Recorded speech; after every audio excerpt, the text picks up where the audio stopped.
Welcome to my channel. Today we're going to discuss how to use $1 more than once. But first, like, subscribe, and hit the notification button. So, how do you use $1 more than once? Well, I'll give you an example.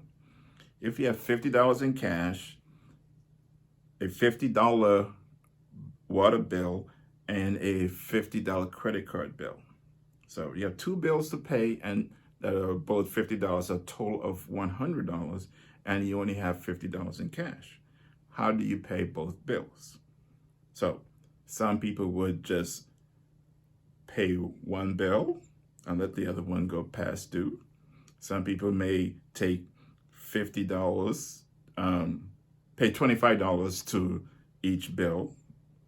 Or the better way to do it is to pay the credit card bill first with the $50 cash that you have, then pay the water bill with the credit card.